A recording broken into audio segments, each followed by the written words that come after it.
accounting as math. But I don't think that's the best way to think about accounting. I think a more useful way to think about accounting is to simply think about accounting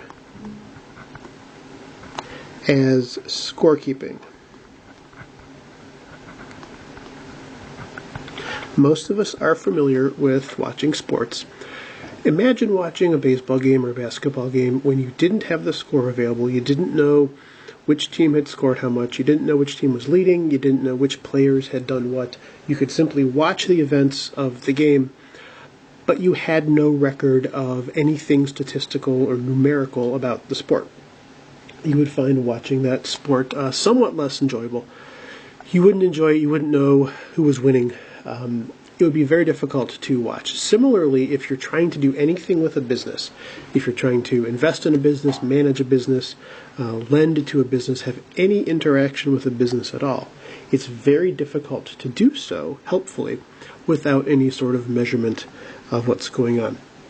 So as we go through this semester, I think it may help you to think about businesses sort of as sports teams competing against each other.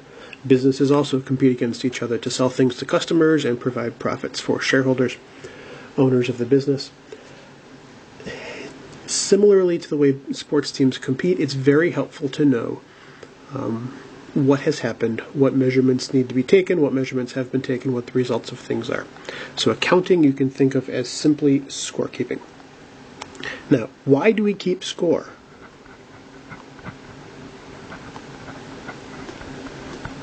Why do we do the things that scorekeeping does, which is measuring what happens and communicating it to other people? Why do we do this with businesses? Well, take one step back and think about why businesses exist. If you ask business owners why their businesses exist, you may get several answers. People might say, I exist because I want to sell things and provide a good service to customers, or I exist because I want to change the world, or the business exists because I want to make money, or the business exists to provide jobs for people in the community. All of these things are reasons that businesses exist. What accounting assumes, and what we will assume in this course, is that the thing that distinguishes businesses from other types of organizations which can provide those other services, the thing that distinguishes business is the existence of a profit motive. In other words, whatever else a business might be formed to achieve, one thing that businesses are formed to achieve is to create profits. And these profits are distributed to the owners of the business.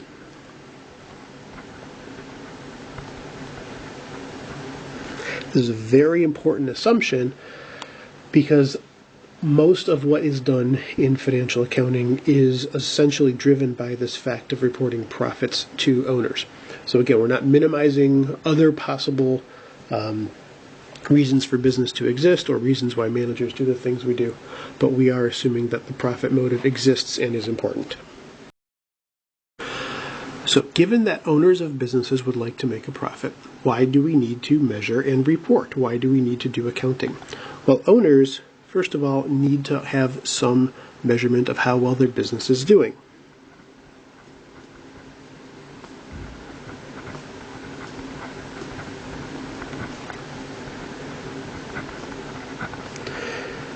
So they need some measurement of their success or failure.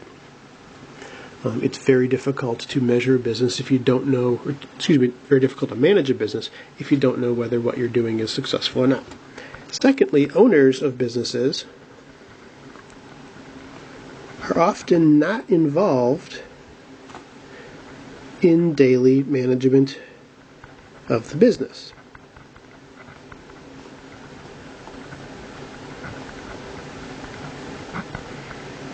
Why might that be? Well, for a publicly traded company, think of a large company like Procter & Gamble or Kroger or General Electric. Anybody who buys a share of stock in the company is an owner. And so these companies have lots and lots of owners, tens of thousands or hundreds of thousands of owners spread out throughout the country or throughout the world. who are not primarily involved in managing the business of Procter & Gamble or GE. So for publicly traded companies, we have lots of shareholders who all own a little bit of the company. You could even have a small business where the owner just simply doesn't have the knowledge or the expertise to run it, or maybe the owner owns 3 or 4 businesses and doesn't have the time to manage all of them. So for large or small businesses, there are often owners who are not directly involved in the management, and so they need accounting reports so the people who are involved in managing the business have some method of communicating to the owners, here's what I have done, here's how well it worked. And it helps the owners decide whether to keep that manager, promote the manager, give the manager a bonus or a raise, or fire the manager, or do some other thing to motivate better performance. So owners, whether they're actively involved in managing the business or not, need to have good measurement and reporting of the business's activities and results. There are also people other than owners who use accounting reports. One of the biggest category is banks. Banks lend money to businesses with the hope of getting interest paid back. So the bank will, for example, loan $10,000 to a business and hope the business pays back the $10,000 plus 8% interest. Banks need to know that businesses are performing well and are being successful in order to have a chance of paying back. So banks are not going to lend money without some measurement and reporting of how well the business is doing and making sure that the business is repaying its loans. Suppliers, people who sell to businesses, will often sell on credit, which means they don't get paid right away, but will send a bill and get paid later in the month or next month or at some point in the future. Again, they're not going to be interested in selling to a business unless they have some assurance that the business will eventually pay for the things it's buying. Often customers who are buying from a business may want to know that the business is going to continue to succeed and be able to provide its products and services into the future before it will commit to a long-term contract. For example, Apple doesn't make its own iPhones. They contract with a company called Foxconn to produce its iPhones. Apple's not going to be all that interested in signing a long-term contract for someone to make one of its most important products unless it has a pretty good idea that that company is going to continue to exist and it can rely on Foxconn to continue to produce these phones. So Apple's going to want to do its homework and make sure that the company it signs its deal with is going to be able to continue. And another group of people that likes to use accounting reports is governments, particularly taxing authorities.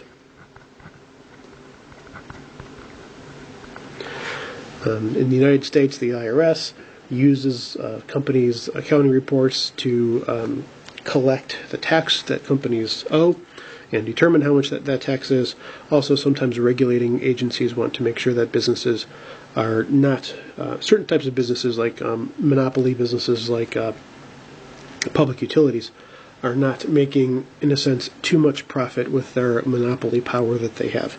So tax authorities and regulators often use reports of financial performance that come from accounting systems. Now, it should be clear that it's not just accountants who need to know how to do accounting. Anyone who owns a business, anyone who's managing a business, and really anyone who works for a business would benefit from knowing something about how that business's score is being kept, how its performance is being measured. But I'll continue the sports analogy one more time, and I hope we'll make the point. In November of 2008, the Cincinnati Bengals and the Philadelphia Eagles played a game here in Cincinnati, and the game ended in a tie. And after the game, the Eagles quarterback, Donovan McNabb, said that he didn't know that an NFL game could end in a tie. And he was widely criticized for not knowing that an NFL game could end in a tie. Now, I think McNabb has taken more criticism than he deserves over his career, but I think in this case the criticism was well deserved. All players in a sport should know how score is kept. Especially the starting quarterback. All right, so you can think about, in an analogy, you can think about McNabb as the manager of the offense of the Philadelphia Eagles. His job is to win games, primarily by scoring points. McNabb should have known how the score is kept. He wasn't an official, he wasn't a referee, he wasn't the statistician or the scorekeeper, he wasn't the guy working the scoreboard. He was, in a sense, an employee of the company, but he didn't know how score is kept. Well, he was criticized for that, and he may have performed his job better or differently had he realized that his last chance with the ball was his last chance with the ball. Similarly, all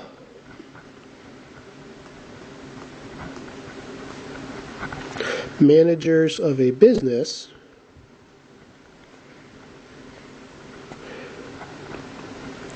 should know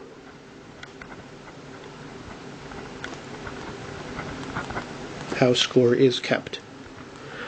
I think managers of a business have the same obligation to understand, even in a basic sense, how accounting is done, how their performance is measured, how their business will be evaluated, that the quarterback of the Philadelphia Eagles should have had to understand how his score is kept. So I know most of you are probably not planning to be accountants. I understand that.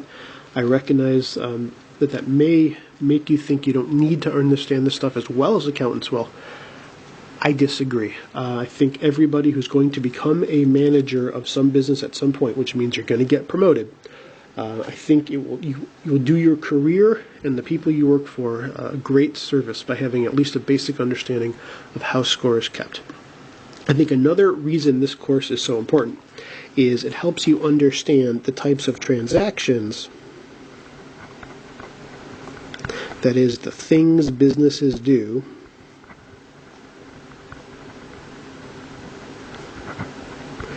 in a way that you probably haven't had a reason to think about them before. Most of us, when we're in high school, are probably not spending a lot of time thinking about the details of business transactions.